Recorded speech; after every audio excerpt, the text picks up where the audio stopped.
I dobro večer svima, dobrodošli u moj novi video i večeras snimamo kako izgleda moje novo YouTube svetlo, to je ovo ovdje što stoji, a ono upravo ima stoji na patosu, čekaj da padne,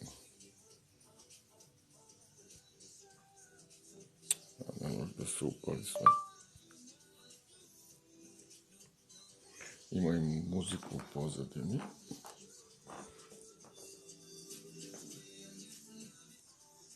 I evo kako izgleda moje novo, dobrodošli u moj novi video. I evo da pokažemo kako izgleda moje novo YouTube svetlo.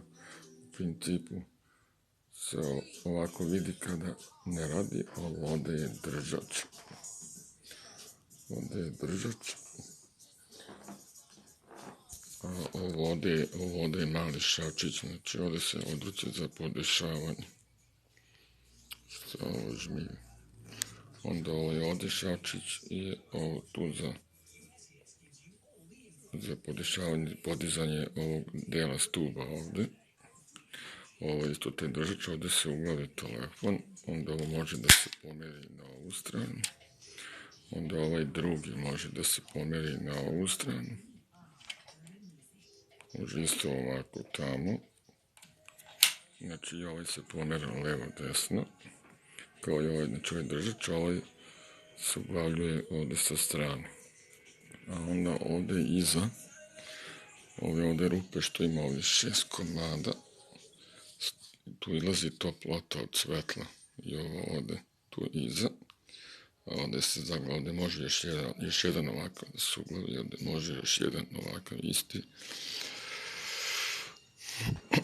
Onda ovaj šraf, a sada da pokažemo kako izgleda kada se upali. Kada se upali ovdje na ovo crveno, plus i minus na ovo, ono, tu se upali ovdje, ono radi ovako, ono ovako radi, izgleda kada je upaljeno svetlo. Sve se dobro vidi sa ove 3 nožice dole. Znači ovako izgleda kada je upaljeno. Dole ima ove 3 nožice koje se jedva vide zbog ovog svetla. A ovo je stup za podešavanje. A ovdje se pali i gasi. Ovdje se smanjuje i pojačava, ovdje se menjaju boje. Novo ovdje.